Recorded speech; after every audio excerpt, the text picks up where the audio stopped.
So I just wanted to go ahead and on behalf of the ICA Youth Committee, I wanted to welcome all of you to the third event in the spring workshop series, and thank you all for being here. In a moment, we'll go ahead and introduce our guest artist panelists for today, but we wanted to take a moment to thank the International Clarinet Association and its board for the opportunity to create and present these workshops, as well as the EDO Jessica Harry and social media coordinator Jenny McClay for all of their help and support through this process. During the discussion, please feel free to use the Q&A function right at the bottom. It says Q&A and you can type things in there and I will go ahead and shout those out to the people as the discussion allows. But the mission of the ICA Youth Committee is to create and implement new and exciting initiatives designed to engage and involve the pre-professional members of the organization in an experiential and dynamic way in order to provide opportunities for the exchange of ideas, materials, and information among all of the members. We welcome all suggestions and encourage you to complete the workshop feedback poll that I will be posting in the Q&A area in the chat area. It's my pleasure though now to introduce Mariah Tunison, the head of the subcommittee that organized the April workshops, to introduce our guest artist panelists for today. Thank you, Vanessa, and thank you for everyone for joining us today. So I'm going to start by introducing our panelists. It's a really great workshop on career paths post-graduation, and we try to highlight the unique paths that are outside the more traditional teaching and performing roles that we usually consider with our music degrees. Because now it's the 21st century and we're kind of branching out a little bit. So first we have Sean Perrin, the founder, host, and producer of Clarineat podcasts. And then we have Fourqurean, the founder and artistic director of Unheard-of Ensemble. And finally, we have Larkin Sanders, the owner of the Clever Clarinetist and founder and executive artistic director of the Taneycomo Festival Orchestra. So thank you so much for being here for our panelists. I thought a great way to kick this off would be to kind of describe how you got into your current career. So you all started with clarinet, but you all have such unique careers outside of clarinet. It still involves clarinet, but just slightly different career paths. So maybe kind of describing how you got started on that current career path. Who do you want to start with? Let's go. We can go clockwise. So we can start with you, Sean. So it sometimes feels like kind of a long story, but when I was in university, this is 15 years ago now or more, a lot of people back then still weren't all that tech savvy, but for some reason I kind of was. Like I was one of the people who everyone would come to with their questions. I worked in the, they called it the Integrated Arts Media Lab at the university. So I was like managing 10 or 20, desktop computers where people would come do arts projects and that kind of thing. And so throughout my degree, I just became like the go-to tech guy to come ask questions to. And I started streaming my recitals on YouTube back then too, in like 2005, which was like unheard of. So I just kind of was always into technology. And after I graduated, I wanted to be the guy who could stay in town locally and sub with the symphony because I was getting a lot of work with that. But the only way I could make that work full time was to get a job working part time at an Apple kind of computer store where I was, helping people purchasing Apple products and things like that. And that was while I was doing my teaching and playing and working part time at that store. So I just continued my kind of tech knowledge.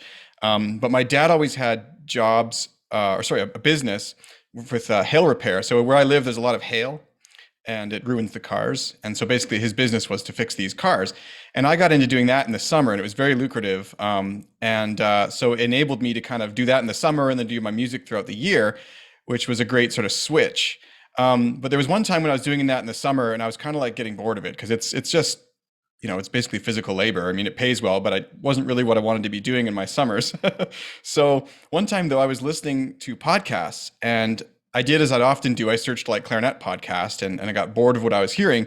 So I searched for a clarinet podcast and I was like, there's nothing still. And then I thought to myself a few weeks later when I was talking to my repair person, Peter Spriggs, who lives out in Penticton here at the time. And I got off the phone with him. We had a great conversation and I was like, man, that's the exact kind of thing I'd want to listen to on a podcast. So I arranged some people that I knew and I was like, let's try this and see how it goes. So I didn't know that much about it when I got started, but that led into my sort of podcasting career just because I decided to give it a shot and thought I had the technical know-how to make it happen. So that's the long and short of that part of it. And then I also now do some online sales. I work for Bakun. And so I kind of have a whole online I don't know, technology mix with my clarinet. So normally I have kind of like four legs to my career stool. There's the teaching, performing, and then there's my online clarinet podcasting, and then also my work with Bakun, which is many full-time jobs combined into one. Yeah, a nice mix of a little bit of everything. I think that's awesome. That's such a an awesome backstory too, kind of a unique way to get into what you've been doing with the podcast. Thank you. How about we do four next? We'll go clockwise still. Sure. Well, thanks so much for having me. And hello from a sort of mucky and rainy Brooklyn right now. So sorry if there's any like water sounds in the background or anything. So I started off as a undergraduate in Columbus, Georgia. I went to Columbus State University and studied with this fantastic clarinetist, Lisa Oberlander. And when I was down in Columbus, honestly, I didn't really know much about new music. I didn't really know a whole lot about the wider clarinet world out there. I mean, I read the journal. I listened to recitals from other professors and people who would come through the area. But there wasn't really this opportunity for me to hear and play a ton of new music down there. And the reason I went to my undergrad was because Lisa Oberlander plays some incredibly amazing new music. I heard this piece by Jim David, and I thought, wow, this is awesome. This made me want to play clarinet. I hated clarinet as a child, and it was nice to hear this music being created that was not in the like orchestral or like in the like wind ensemble realm. Chamber music is what drew me to the instrument in the first place, and so when I went to my master's degree at Stony Brook University, I thought I want to create something where I get to play chamber music with people I like all the time. And I also want to find a way to collaborate and work with my friends. And there were a ton of great student composers at Stony Brook. And at the time I just said, hey, do you want to write me a piece? I think it would be really cool to like tour this and maybe like take it around the country. This opened up over the course of like 7 years now into being one of the pillars of my like performing career. And one thing that's helped me through this entire journey was my ability to write, my ability to like manage a budget, my ability to like reach out to people and just say, hey, I think this is a really good project. I think this is something that I find really fascinating. And I hope you are interested in having us here. And through just working with friends and colleagues, Unheard-of now is running a season. Well, not right now because of the COVID-19 pandemic, but we're running what is going to be 5 or 6 tours next year, going through the Midwest, Southeast, Texas, and getting to do a ton of really exciting projects, including topics that are relevant to our time. We're working with Christopher Stark, this really fantastic composer, on a piece, the 55-minute long piece dealing with climate change. And these are all like topics that are near and dear to me and allow me to, do something that expresses how I feel and do it through chamber music and also through running my own business. Applying to grants, applying to do festivals, workshops, and get to work with other composers. That's something that I truly believe in. And I probably wouldn't have been a clarinetist without this pathway that just sort of through happenstance allowed me the chance to operate like that. In addition to my performing, I also do some technical writing. I work for this trombonist, Christopher Bill, as his social media coordinator. And I also work as a composer manager as well for this composer, Craig Shepard. And so that's sort of the 3 pillars of my career right now. Thank you. It's very like modern that we all have to, no matter what you're doing, have several like pillars of career for music. And it's always interesting to find like what everyone else is interested in and has found. But yes, the new music is such a great, like interesting way to connect to modern issues. I love the climate change one. I can't wait to hear that. Thank you. And let's go to Larkin. And I forgot to mention at the first place, but happy birthday. It is your birthday. So happy birthday to Larkin. Thank you. There's no place I'd rather be on my birthday, for sure. So I'm going to kind of, naturally piggyback off of this concept of the pillars of our career, but I will call mine a tree. Is it okay if I share my screen? Amazing. It has been disabled. Never mind. Is it possible to be in?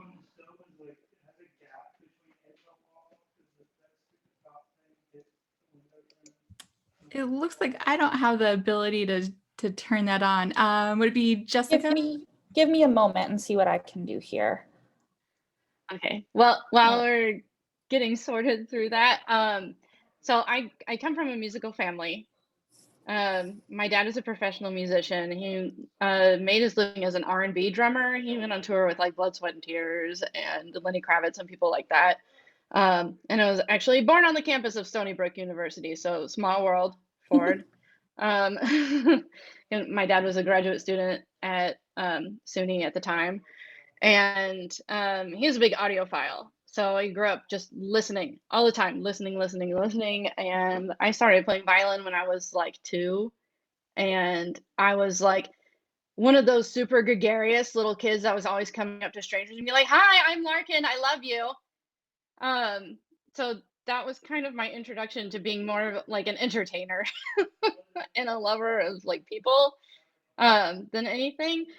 And then we ended up moving to Branson, Missouri. And if you don't know what Branson is, like do a Google sometimes. It is a weird like tourism destination. Hey Larkin, sorry to interrupt. Missouri. I think you're all set. I think you should be able to screen share at this point. So Amazing. if you want to give it a go, I just want to see if you've got that. I do. I've got Perfect. it. Thank you so much. Sorry about that. No, thanks. So here we go. I made a tree about myself because it's my birthday. So I grew up in like a professional entertaining community. Like we had a good like music program at school, so I was really fortunate to kind of have those opportunities. And I knew, like, always known I wanted to be a professional musician. I just didn't really know how I was going to get there. Obviously, I made a big switch at some point from violin to clarinet, where clarinet became like the center of my world.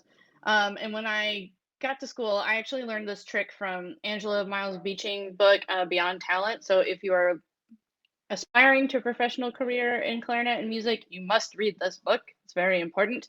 It's very good. And she kind of advised us in a seminar to do this. So I'm a human, but you can kind of split me up into 2 parts, like my musician half and then my own personality, which like if you like categorizing people, fine. If you don't, also fine. But these little details are for those who do like categorizing people. I'm an ENFJ, 3-wing 2, Ravenclaw, whatever categorizing system you enjoy. So I'm really outgoing. I really like to be around people. I have a lot of feelings. But I also play music at the same time. So what the heck does one do with that? Well, I learned pretty early on in my undergraduate degree that my personality and self could be broken down even further. I like to compose. I like to perform. I also have some pretty strong leadership tendencies, and I really like to nurture other people's creativities and aspirations.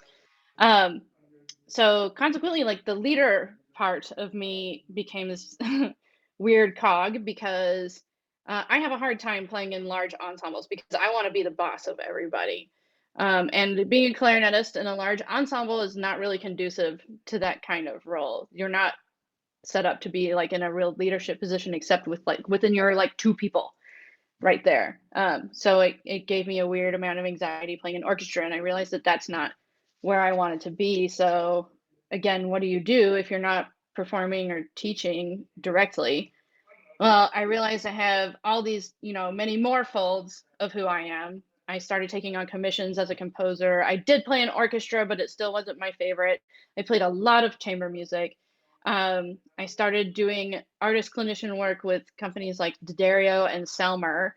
And I started establishing my own private studio of teaching clarinet lessons as I got like closer to the end of my doctorate and left school. And now those things have resulted in like the base of my tree of like all these specific things that I now do and make into my career. So I publish my own music and sell it on my website. I have written several books, I started a music festival. TFO stands for Taney Festival Orchestra, for which I have written. One of my books is about the creation of TFO, but I've also recently published a children's book called Mr. Dinner and the Missing Notes, and it's super cute. And Ziphia's Trio is like my favorite of all the chamber ensembles that I play in. Clever Clarinetist is the name of the shop that we are currently in right now, and that's kind of how I combined my artist clinician work and studio teaching. And I also have a traditional teaching job at Washburn University in Topeka, Kansas. So that's kind of how, that's a visualization of how my career kind of became what it is. A lot of different facets into this sweeping tree. Thank you. And yeah, it's nice to have that kind of layout. And I think it's always amazing how people find their specific career. Because I just kind of like, I always wanted to teach and I was very like stubborn with it. And it's funny how some people just kind of wind up where they're supposed to be. But thank you. So for my next part, Ford kind of touched on this, but what outside of music do you find you're doing in your career? So like some non-musical skills, like the grant writing that and budgeting that Ford mentioned. And actually we can start with Ford if you want. Sure. So the majority of my work with Unheard-of, I'd say I spend maybe 20% of my time in Unheard-of actually playing, and about 80% of it running the ensemble, being the small business owner. And our budgets each year for this year and next year is somewhere between $50,000 and $60,000, depending on how lucky we get with grant applications. But the thing is, it never starts that way. And the way you build up a budget and you start being able to pay your friends and colleagues, your guest artists that you want to bring in, your composers for the commissions, is you have to know how to write grants and you have to know how to reach out and ask people to support your projects. So building up a base of support through like social media, managing that aspect of fundraising for me has been one like small part of my career, whereas one major part of my career right now is I have been working on grant writing for the past 2 months. And in this past season, I've worked on trying to build up funding and fundraising for not just projects, but also to be able to develop operating funding to pay my colleagues, my musicians. This past season, we just won a grant for this Christopher Stark piece that I was talking about through Chamber Music America. We were able to work with the Performing Arts Fund Netherlands to commission this performing arts group No Plexus to write multimedia commissions. And none of this would have been possible without having a really stubborn high school English teacher. It's weird because you wouldn't think that as a clarinetist that taking an English class in college would have a great impact on your career, but I have to say 90% of the money that I'm making today is from my writing skills and how they translate into allowing me to perform what I want to perform. So I think writing, I think also knowing how to manage and deal with the numbers, especially when you're dealing with not just a small project, but trying to scale a project even larger, is incredibly important.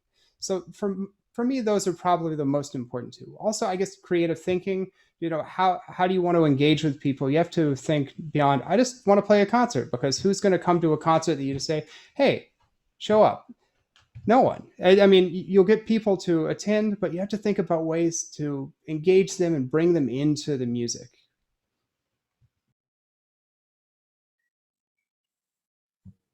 Yeah, I think that's so true. I use more non-musical skills than I think, and I definitely need to get into grant writing. So I always think it's interesting to find non-musical skills that help people's careers. Let's go, we could go clockwise again. So we'll go with Larkin next. So any non-musical skills that have kind of helped you with your career? Oh, Lord, so many non-musical skills. So I think similar to Sean, I learned in undergrad that I was inclined towards some work with technology. I started building websites in undergrad. Not quite as sophisticated, but I think I knew even then that web presence was going to be so important in my career. And it's been nothing but proven right. this whole time. Now with the like global pandemic where we're all just online, between building websites and maintaining social media, that is a special set of skills in itself. And like Ford, I also spend a lot of time fundraising for the TFO, which is a nonprofit, grant writing, and writing letters to like more whatever our donors and stuff. And what other? Oh, and then now I'm like my personal accountant with this music shop that I own. You know, managing inventory and the banking and the numbers. Oh God, it's enough to make you nauseated.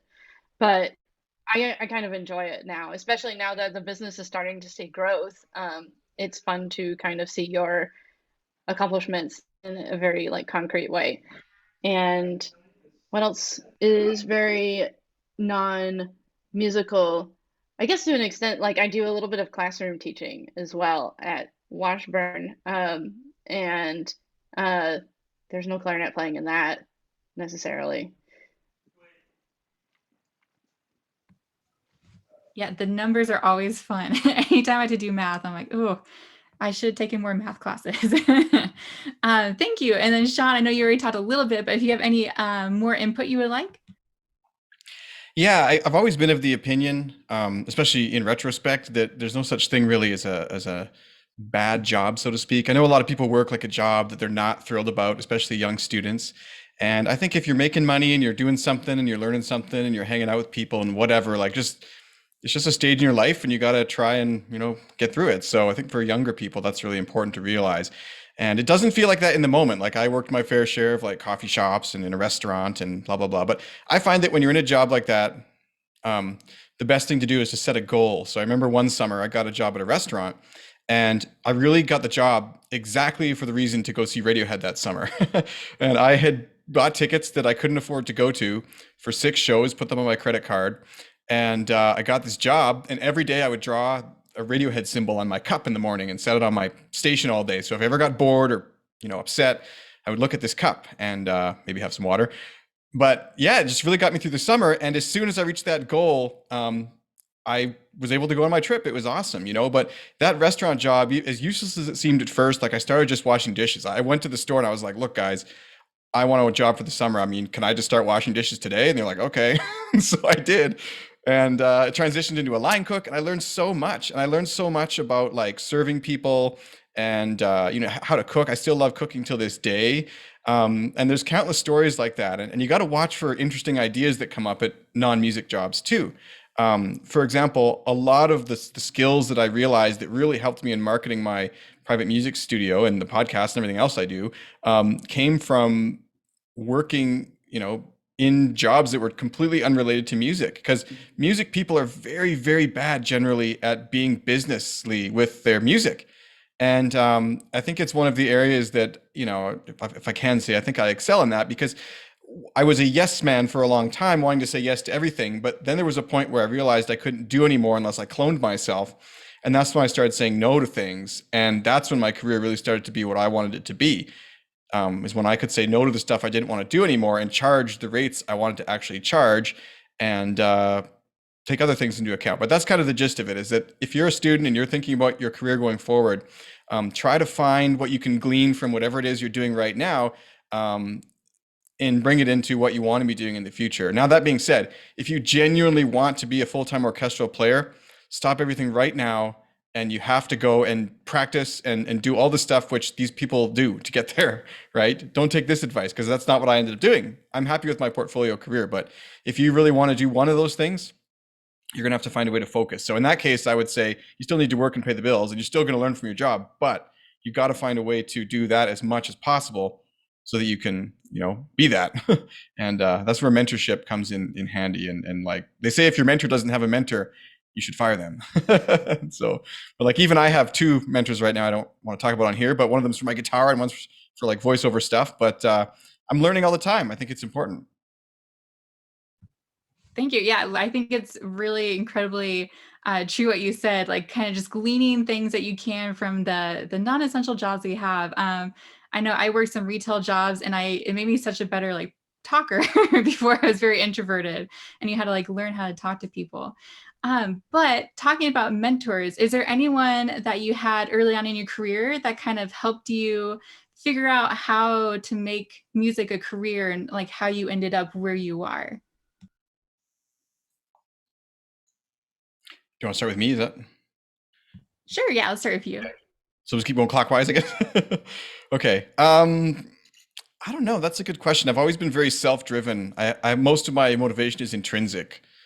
So, and I think that's important because I don't do things because other people want me to do them. And I think that that's one of the things that early on made something like the podcast so possible, is like I was spending 20 hours a week by myself in the evenings in the basement after work, um, doing that and not hanging out with people or, well, I still did, but you know what I mean? Like most of the things I did are very like self-motivated. I'm having trouble thinking of a specific mentor, but I guess in university, there was some people, um, working there who just really amazed me. There was one guy named Marcel Bergman, who's a pianist who lives in Vancouver now, but he just blew my mind, all the stuff he was doing. He just loved the music. He just breathed the music all the time.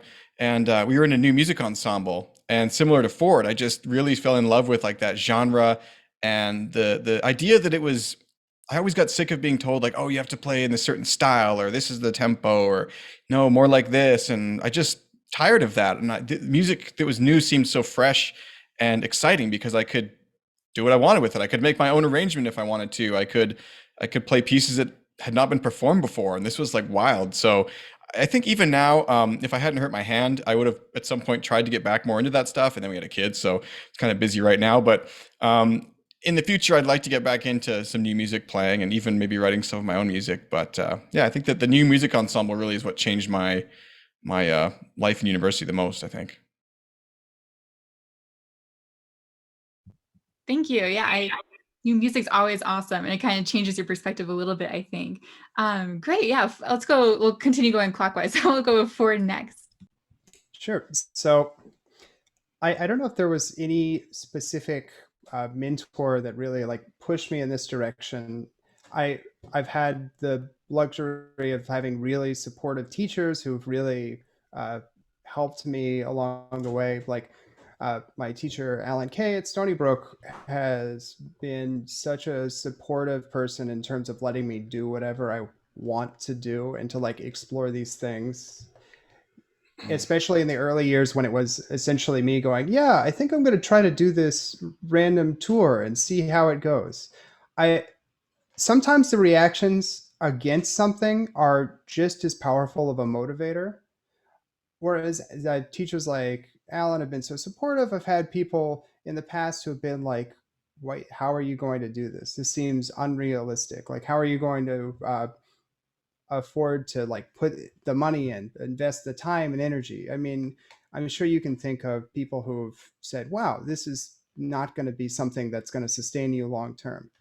And especially in the first year of the project, in terms of Unheard-of at least, I poured $3,000 or $4,000 into that project, and people thought I was absolutely crazy.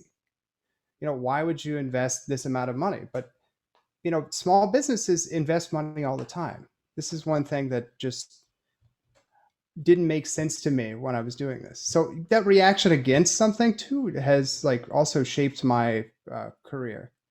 I also think that my friendships have been the most important thing for me. By working with our pianist in Unheard-of, Daniel, he was there since the beginning of Unheard-of, and he encouraged me. He was down for anything. Having friends who are supportive and just say, yeah, okay, I'll show up here. I was talking with the group in Columbus, Ohio, and we had just like landed, and they're like, okay, so what are we here to do? And I'm just like, you guys literally just hopped on this flight, came here, and you're just along for the ride. It's crazy how people are like willing to just be there and like be a part of something and just say, yes, I'm all in. That's amazing. I think we all need people like that. And I like your point about how we've all probably been told that's not going to work out at some point, especially for music careers. And like a business, sometimes you just have to kind of help it along the first year or so, and it'll grow if you have faith in it. And it takes a little work, of course. Thank you. Let's go with Larkin. Yeah.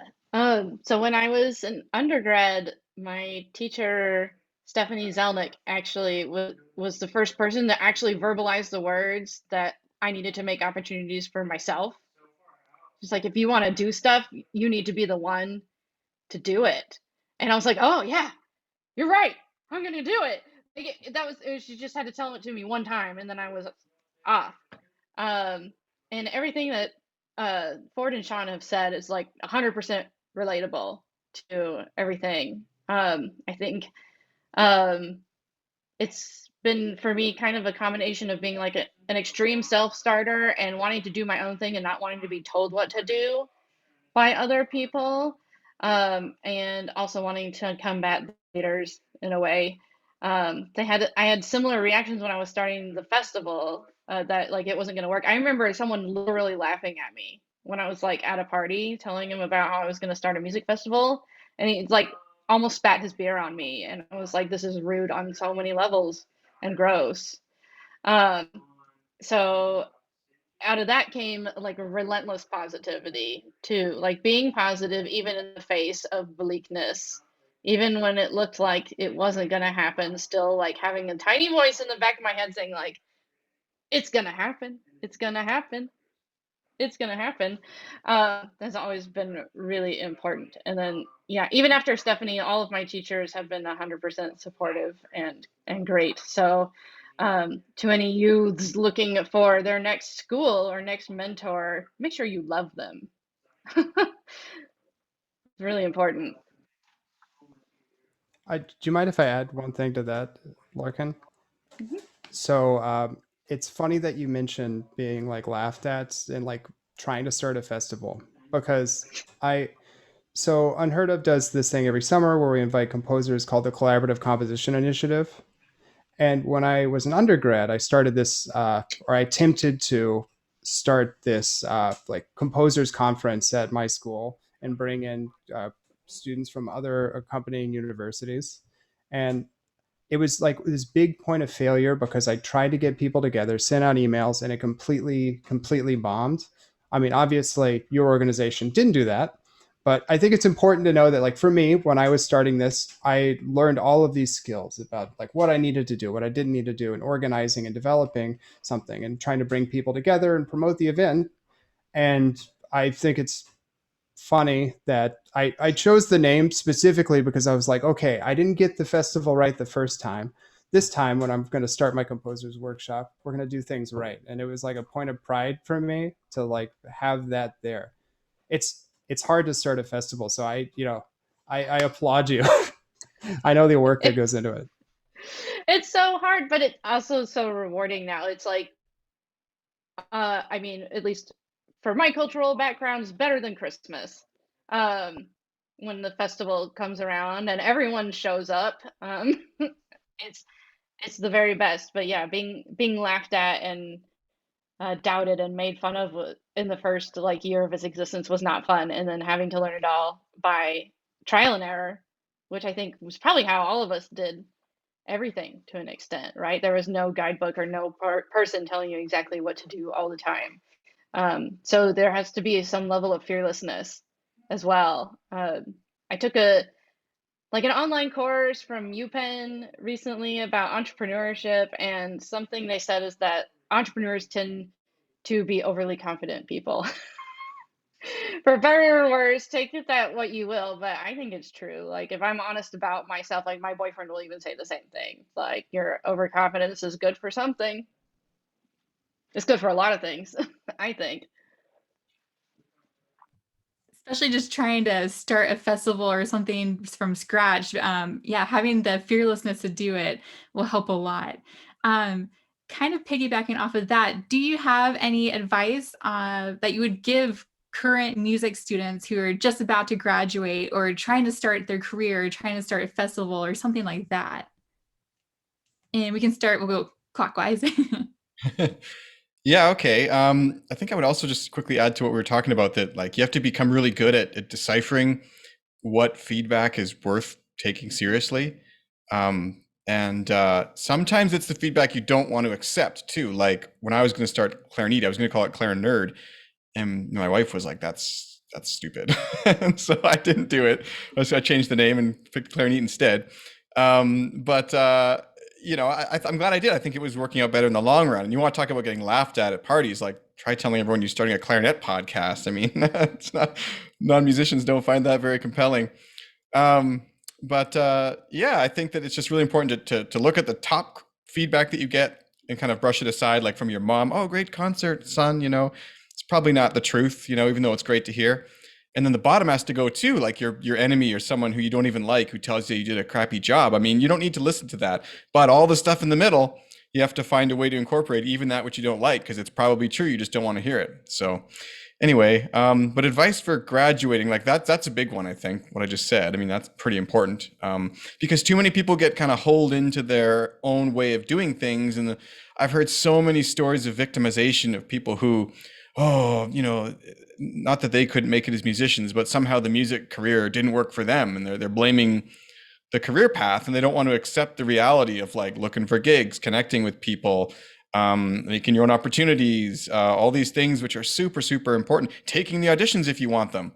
Like, you're not going to win the orchestral job at home. You've probably got to get on, you know, not right now, but, you know, get on the plane and actually physically go to the audition and lose. Do that a lot, and then eventually you might make one, you know. If you don't have that experience, you're never going to get there. So I think that the biggest advice I would give is like, start taking risks and creating ideas and trying things, and stop taking advice from people who tell you their own experience. Like, just one more quick example. So if you talk to someone, let's say about getting an orchestral job, and, "Oh no, don't do that. That's impossible. Do this instead." I mean, they're just telling you their experience. Right? Unless they have an orchestral job, and for some reason they would say that. But so talk to people of like mind who are down the path that you want to be on.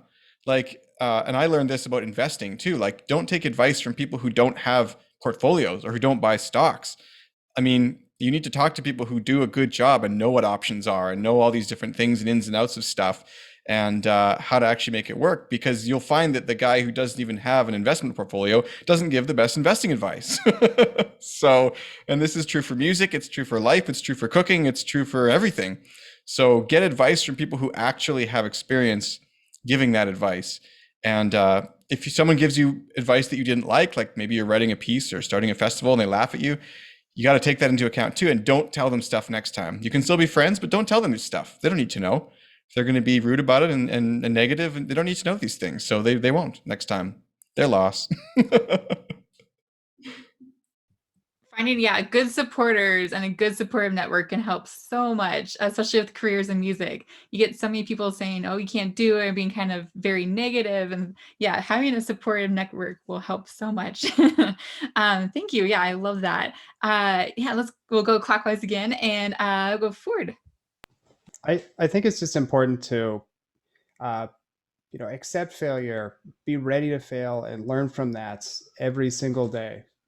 And when you're going to be potentially going down a career path, especially if you're in chamber music and you're writing grants to be able to sustain your ensembles, create projects, you're going to get rejections. You're going to get so many rejections. I mean, as a potential undergrad going into grad school, think about it. You apply to, you know, 5 or 6 schools. You're going to hear negative feedback from some of them. And that's just how it goes.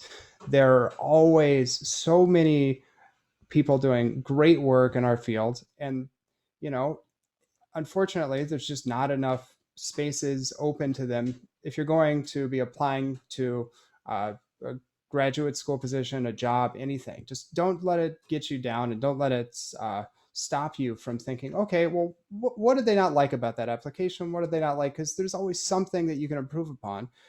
But if you focus on the negative and you focus on all of the bad things surrounding it without taking a little bit of the good from it, it's not going to be a sustainable like path. You know, you got to take care of yourself and say, okay, I can brush this off because I I'm a good human, or at least, if you want to think of yourself as a good human, and just say, okay, I'm going to keep going. That's all you can really do at the end of the day. Yeah, trying to stay positive. It's hard, but very helpful. Thank you. And then let's go with Larkin to end this out. Yeah. So I think, especially as a student, you need to say yes until something sticks. Um, there's no point in turning people down from an opportunity you've never even tried, because you never know. It might be something wonderful. I also kind of got sucked into new music ensembles like these guys did. As an undergraduate student, playing the E-flat clarinet on Mio, no, not Mio, Messiaen is worse. And but that's when I realized that like not everyone was writing their music in their dorm room at night.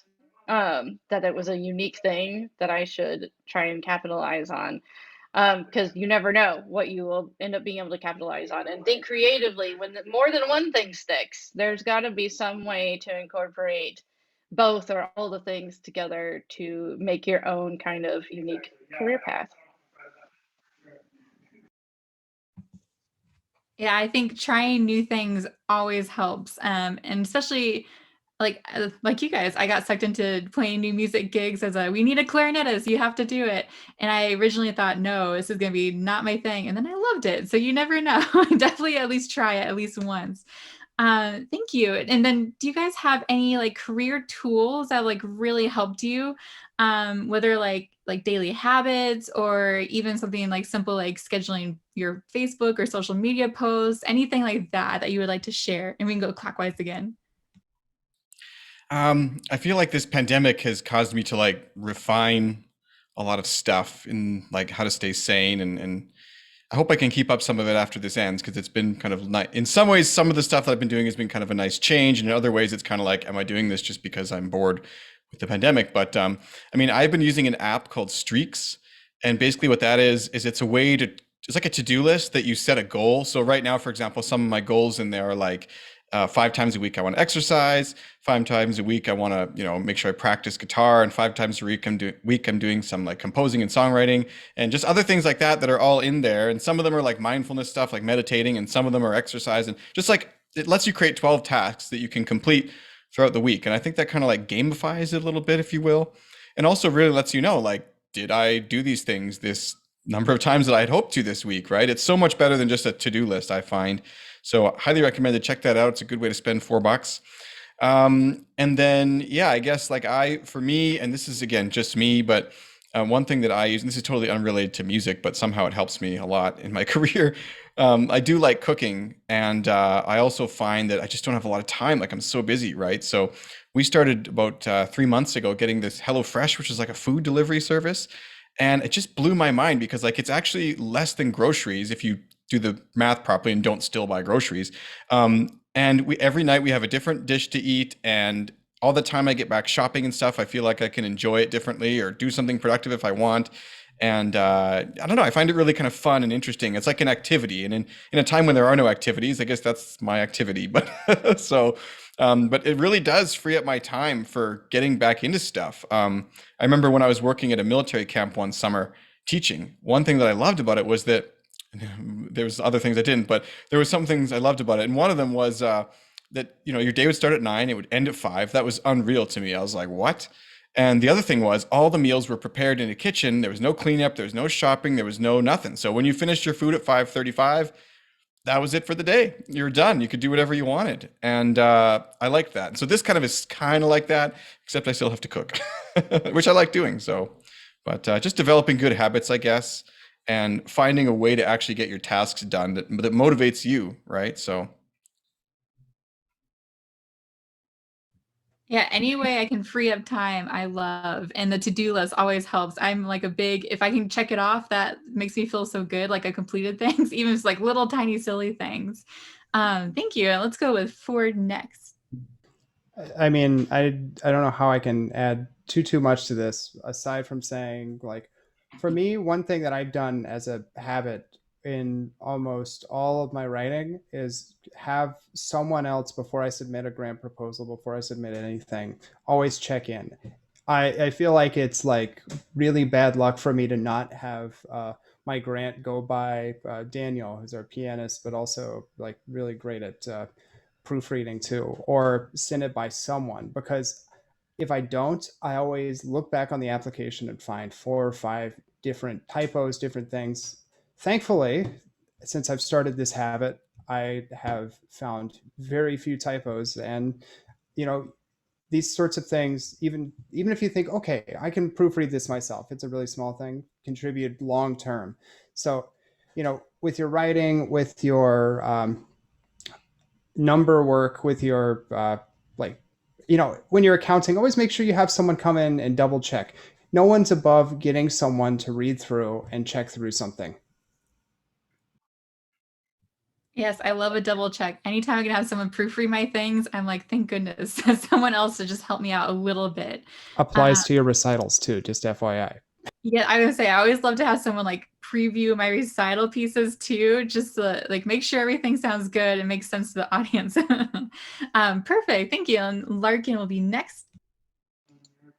Yeah, I've always been a serial calendar keeper.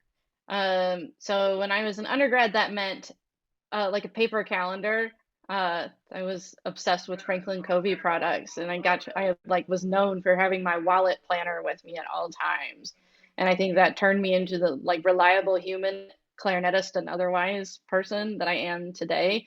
Now my calendar's on my phone, and I use an app I think that's similar to Streak, not quite the same, but any kind of like reward system for accomplishing my goals and maintaining a routine, I think is really key to whatever, getting everything done day to day that I want to get done.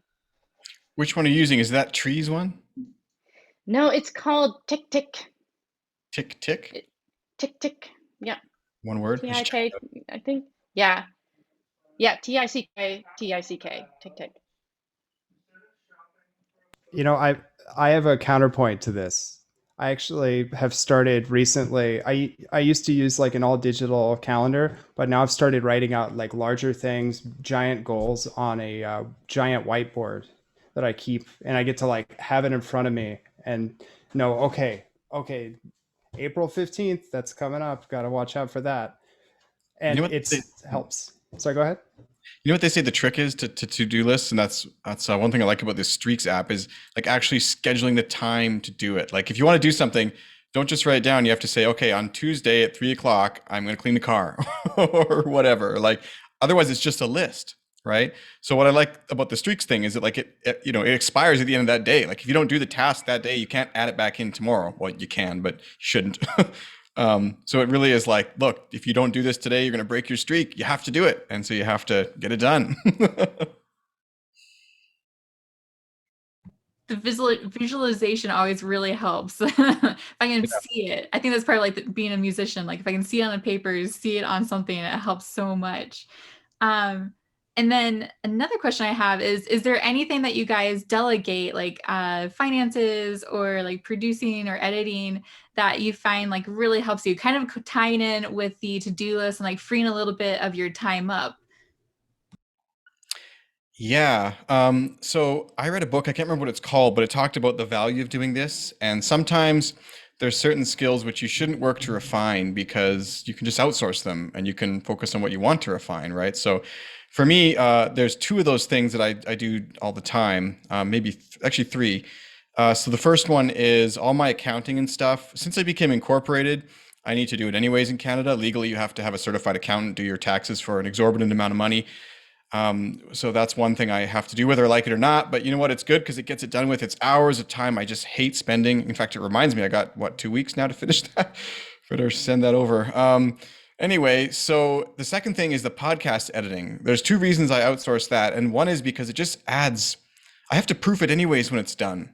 So just make sure I like it and make sure it's in there and is good and stuff. And I find that when I edit it and then I proof it, it's just like too much. I get fatigued of listening to it. And the problem too is no one else has listened. So I have a great listener who volunteered for a while to do this. And then after Patreon hit a certain point, I was able to start paying him, which I really am glad about. But so yeah, he edits the show and he's started doing an immaculate job. Like it's just amazing. I get it back and I don't have to make any edits anymore.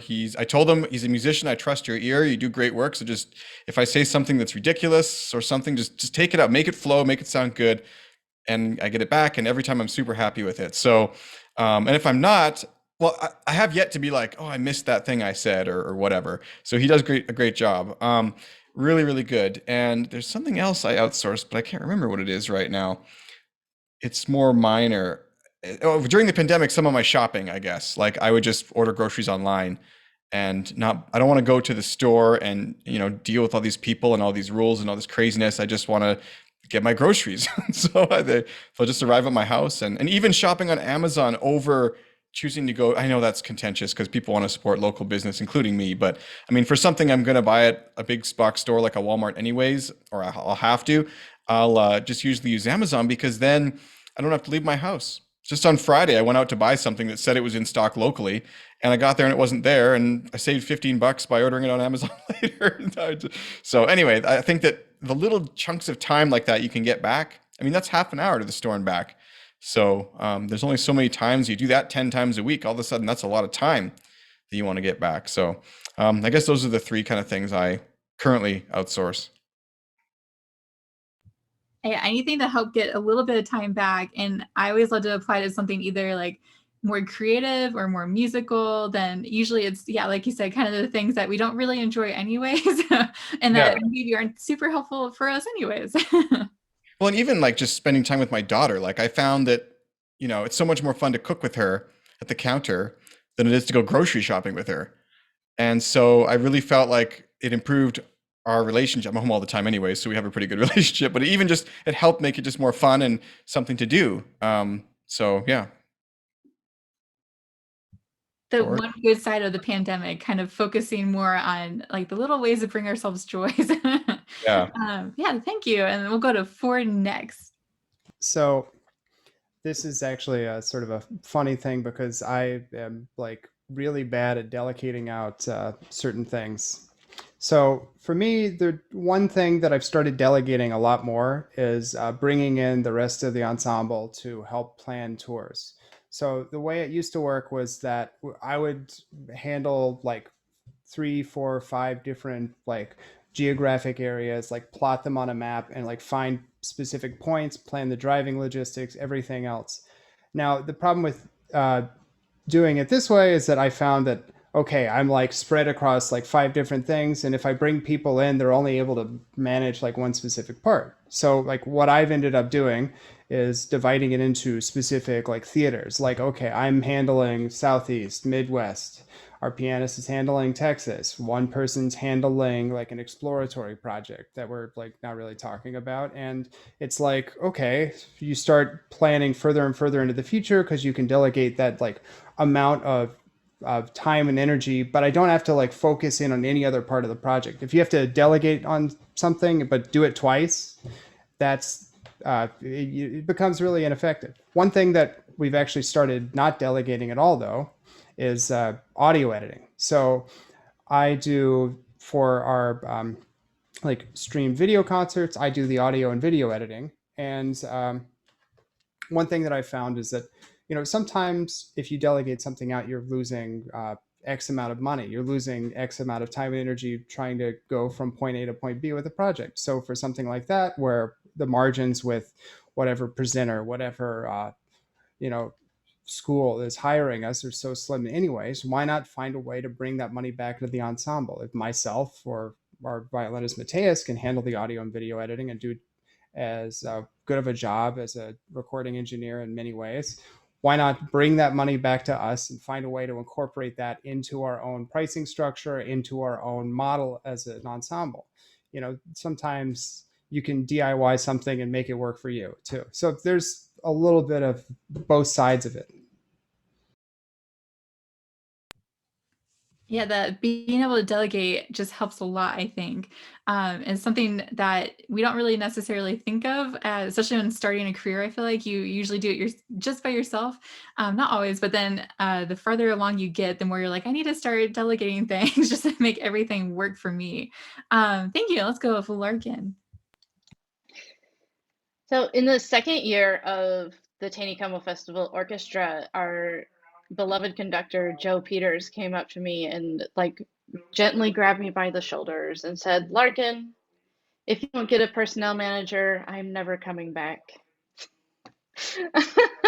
And that was my first like very strong lesson in delegation and the importance of it.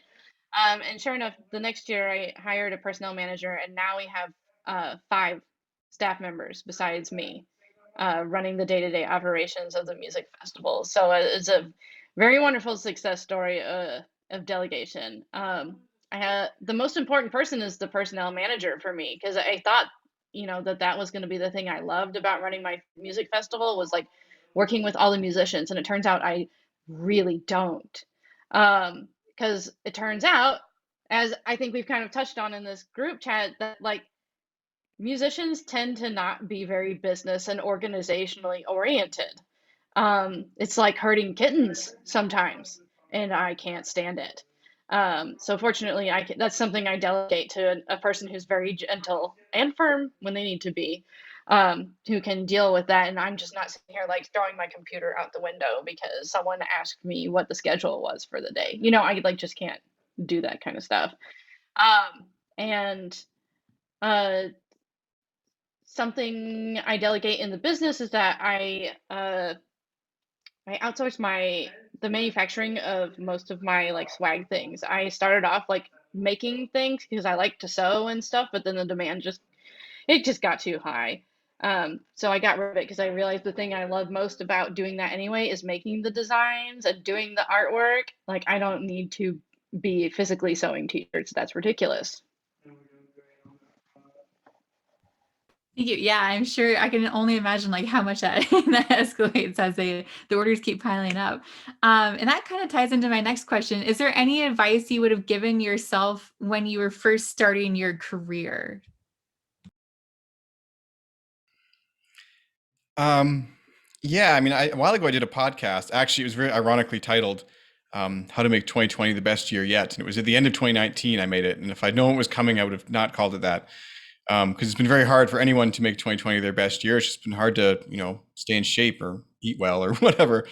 But one of the things I talked about on there was that things take time, and I didn't realize that when I was younger. And when you are younger, it's really hard to realize that things take time because your only real experience with anything is so small. That's why waiting 10 minutes for a 2-year-old is almost impossible. That constitutes a very large portion of their existence, so far. And for you, as you get older, you'll start to see like, oh, that's 5 years from now. It feels super close, and when you're younger, 5 years from now seems like an eternity. So if you can just recognize that things kind of take time, I think it'll be really sort of on your side as far as being, I'm assuming most people here are, just graduated university or considering what to do next kind of thing. I think that is, super important. And a lot of the other stuff that we've talked about too. And I think one more thing I wish I knew that I was sort of just thinking about is to take responsibility and be creative about the problems in your own life. And what I mean by that is like about solutions. So for example, you don't want to victimize yourself over things that are just ridiculous. Like I used to feel like, oh, I don't have much time to practice guitar and blah, blah, blah. And what I do now is like hang my guitar on the wall. The picks are in the drawer right here. When I want to practice guitar, instead of unpacking the thing from the closet and taking it out of the case and looking for my books and blah, blah, blah, I can start practicing guitar in about 6 seconds and then put it back in about the same time. So, I mean, those kind of mini frictions of problems that they don't seem like big problems, but if after 10 years you could have practiced guitar 40,000 extra times because of how easy it was to play, or clarinet or whatever. The clarinet's also right here, but probably shouldn't be, don't tell anyone. Sitting out in the dry sun right now. Yeah, I mean, you want everything to be easy to get to and reduce the friction to the stuff you have to get done, or it won't get done, and then you won't get it done. Write that down. Yeah, I love that. Trying to streamline everything as much as possible has helped me so much. It's like my 2020 like realization. Thank you. We'll go to Ford. So this is less of something that I wish I'd known earlier, but something that I've realized as as the organization has grown over the past couple of years. When you do have it's some modicum of success, some ability to start paying people, some ability to use your platform, you should use it to help the people around you and use it for good. You know, we have the ability to really support and, you know, make an impact on the field in a number of ways, whether it's through our playing or whether it's through our speaking or teaching. And it's really important to make sure that we're doing our best to include a diverse number of voices, to make sure that we're, you know, always programming music by women composers, music by people of color, and making sure we actually, you know, build a wider conversation. I mean, it's something that sometimes we think, okay, what can we do as like individuals? You can do so many things as individual, but when you have a platform, it's especially important to make sure that you're using that platform to really create an impact. Because if you're not doing that and you're not making it something that you're really passionate about and something that will have lasting good on the field, you know, it'll fall flat in the long term. I really believe that. I think nowadays too, that's really important because everything is so online that if you're not doing it online, then it's kind of not getting done anymore. Thank you. And Larkin? Yeah. So I think I would tell myself to trust myself. Um, Especially when it came to naysayers and things like that. One of my first jobs out of school was I was the like director of marketing for a chamber music series here in town, and I worked for someone who didn't like to delegate, who didn't trust me as a person, and that uh, really made it hard for me to do anything, not just for the organization, but like even for myself. Um, so I would have loved to have like a little voice in my ear and be like, "You're doing okay. You're doing it right. Keep going." That would be great. So trust yourself. That's a big one. It's really hard to learn, I feel like. It looks like we do have a question. It's how do you encourage your students to think beyond the clarinet? Any book recommendations? We'll just let anyone who has an answer to that answer. I would say, first of all, that there's no book about that. I would say definitely get away from the books to get them more interested in the clarinet. And I don't mean that in a negative way. It's just like I believe strongly that if you're laughing, you're learning. And I really like to bring kind of fun and humor into the lesson or explain things in kind of a fun or humorous way, especially. But also, I think that really people should, in the same way that a lot of people are told they must learn piano to an ability, an extent, sorry, during their degree process or their musical education. I think that that actually has a lot of truth to it, but it doesn't have to be piano. Like any instrument that gives you another understanding of music, whether it be, for me, it was bass guitar. I also play, normal guitar, and the chordal nature of that instrument is totally different than clarinet when you're learning. And it's kind of like, oh, wow, I mean, this is a new way of thinking. Same with drumming. Like I'm also a drummer professionally, actually. And I think that everyone should know how to drum. Like the people who can do a drum beat, there's so much easier time playing their clarinet or whatever other instrument they're doing. So I think that sometimes to get more interested in clarinet, you got to kind of go away from it and come back and kind of explore other elements of music and life and what makes actually creating the music interesting. He says he meant books about music business. Oh, I mean, there's so many music business. There's one called Music Business for Musicians or something. It's like this thick and it's amazing. Actually, there's a story in there that basically was what Ford was talking about, where I think the guy turned down 400, or he sent 400 emails and got turned down for all but 20 of them. And that created his first tour, and he felt great about it. There's so many music books, though. They're actually the best music books, again, I find, are not music books. They're not called books about music business. They're just books about business. So check them out.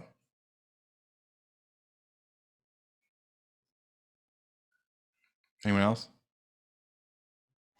This is more of like general, general thinking when you're like writing out a resume or you're preparing an application for something. But The Professor is In is a really great book for that. It covers like CV writing, a ton of technical aspects of creating a portfolio, and a lot of really useful advice. It's a little bit tedious for students, especially undergraduates, but it is packed full of information that someone looking to take that next step into a career would get a lot of value out of if you are willing to wade through that. I spend a lot of time listening with my students because I came from an audiophile family where we like always had like a massive stereo that took up half the living room and a bajillion records to go through.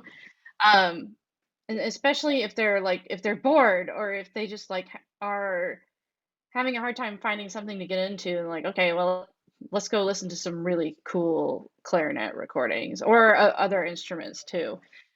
So I think that listening is it's been the best tool for me at least, and I always encourage parents to like have a subscription available to their kids to like Spotify or YouTube or something that they can share with them so that they can get into listening a little bit more. I also read a lot of books about nonprofit arts. There are a gajillion of them. I wrote one, and there's another one by, oh shoot, I can't remember the guy's name. He's a guitarist down in Texas, but the book is called like oh, I'm the worst. I can't think of it. It's something about starting a musical arts organization one cup of coffee at a time. The word coffee is in there, music and coffee. Apparently that's where my mind is. Um, and another book I loved is by Doug Borwick, Creating Communities, Not Audiences. That is not necessarily what a lot of people would call light reading, but I think of it as like very inspirational light reading. The guy was a composer, went to Eastman, all this stuff, and he's talking about the decline of the American audience at like major musical institutions and how to rethink it. So I really like books about nonprofit arts organizations. It looks like we have a couple of other recommendations in the chat too. Angela Miles Beeching has some great music related books. And then also Jessica mentions the music lesson by Victor Wooten, who is an amazing player. Yeah, that was really all the questions I had. Are there any other questions in the chat? Now would be the time to put them down there. I think we've answered the two that are listed currently. I'll just say that it's actually a podcast episode with Angela Miles Beeching, and she was really fun to talk to, and she knows so much about this stuff, and she also has a great website and her book, so she's like a wealth of knowledge. I think she does coaching too, so yeah, she's definitely worth. I haven't read that Victor Wooten one, but I have heard about it. So next, if I didn't properly credit her, Angela Miles Beeching was the person I learned how to make that tree from, and that really helped me like kind of sculpt where I was going with my life. So Angela Miles Beeching, we love you. So smart. I need to make my own tree and my own tree. Yes, make a tree. It reminds me because she did ask me to make that on the podcast. I think I forgot. Don't tell her. I'd like to add one thing though. At the end of the day, I feel like a lot of entrepreneurship books sort of take out this human aspect of everything. It starts turning a lot of people into connections or like points of like money. Like you shouldn't want to like just extract something from other people when you're creating a relationship with them, when you're working with them. At the end of the day, we're all working with people, and I don't feel like there's this like, I feel like sometimes people get wrapped up in the idea of like conversion and like trying to get people to like buy their product. And I think that's important, but I also think that it's really important for like long-term stability to think, okay, well, I'm working with my friends. I want to give them something of value too. It's always about like creating a relationship where everyone is benefiting, and if you're building long-lasting friendships. I don't know. I'm sure someone can make a counterpoint to that or disagree. I don't think that was really implied. That's never been implied by any of the stuff I've really looked into. I mean, I'm trying to imagine what you're saying. I mean, but I think that a business is always about providing someone with something of value, or they wouldn't want to buy it, right? So I mean, yeah, but I feel like there's this misconception around entrepreneurship that we're like constantly trying to like sell ourselves, when I feel like some people, don't realize the like whole relationship between two people is like the importance of it. trying to keep a little that like human aspect rather than we've all been hit up by that guy like the career fair that just kind of network, doesn't really care what you're interested in, just wants to make sure he's gonna buy your products or I see that in our local, we have a group for our community where I live, and like every day, there's nothing of any interest in there. Everyone's just like, "Hey, I do whatever. Can I come wash your car or walk your dog?" Or it's like, "What?" Like to meet my neighbors, not just buy everything they make or whatever. Although I'm sure they make great things. It looks like we have one more question. It was, would you recommend that people get a BM like performance or ed, or that they should do like an MBA if they have an interest in business? I don't see that question. It's in the chat. It's up a little bit. Yeah. Oh, above the feedback poll. Okay, I'm just trying to read it here. I mean, if you want, Yeah. I don't know. That sounds terrible to me, but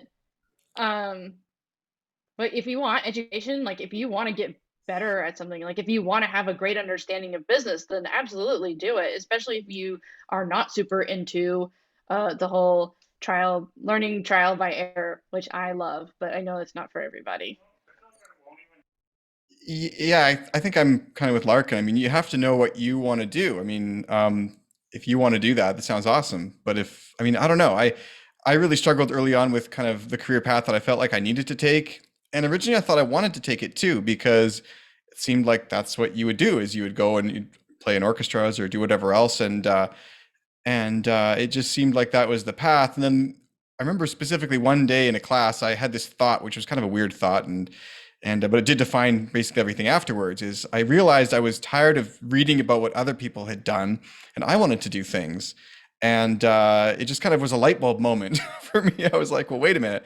I don't really care what I do. I just want to have done it now. Like I want to have my own path. And I think that's one of the biggest reasons that I decided not to go get a master's at the time, is because I wanted to just experience what it was like to be a working musician. And I was doing a lot of the jobs already that I envisioned a master's would have gotten me back then, like something with the symphony and teaching professionally and playing. And like I was really busy as a freelancer back in those days after I graduated. It was amazing. So I just, for me, I decided not to. But I don't think there's any problem with getting more education ever.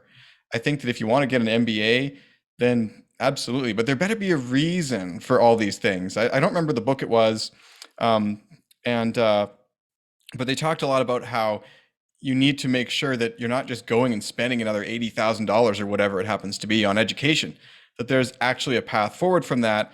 And sometimes the best investment might actually be some one-on-one mentoring or something to get you there for a whole lot less money and time. Because maybe you don't need an entire MBA to do what you want to do with your chamber ensemble, but maybe a bit of mentoring from someone with an MBA is going to help you take that next step. So for sure.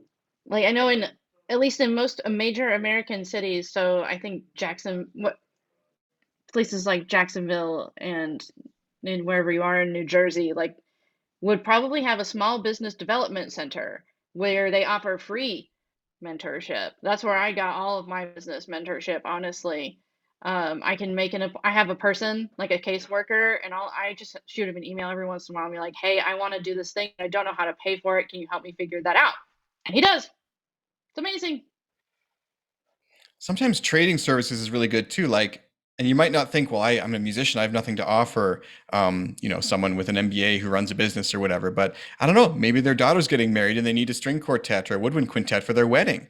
That's a great way that's worth a lot of money to someone who'd be booking an event like that. Maybe it's worth a few hours of their mentorship time or something. So, but I think this is ironically a thing that you need to approach your own kind of circle of what you want to do, maybe your own mentor about, because the truth is, I don't think any of us really know if you should get an MBA. You got to find out what your goal is, and then you can get there with it or not, right? But this is more the question here. But in the corporate world, yeah, you probably would want to. But in the music world, I don't know. I don't know if it's required. And Jessica wrote in the chat that she doesn't think your degree path choice necessarily ends up lining up with your actual career, which is I think very true for for all of us here. Thank you. Any other questions? I think this has been like a wonderful workshop. I loved hearing about everyone's unique career and how you got there. The backstories are so cool to me. It's always so interesting to hear the backstories of everything. Absolutely. Thank you all so much for being here today.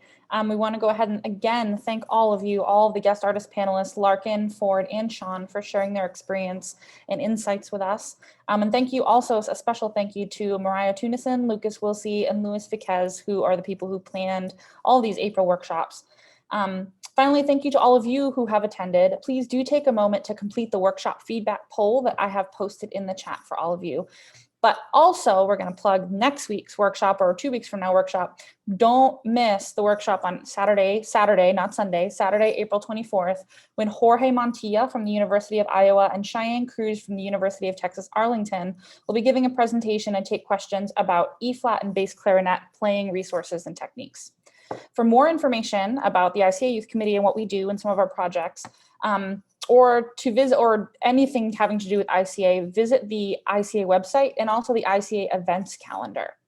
But we want to thank you all again, and we look forward to seeing you 2 weeks from now. Thank you so much, everybody. Bye-bye. Thank you. Thank you. Thank you. Great to meet everybody.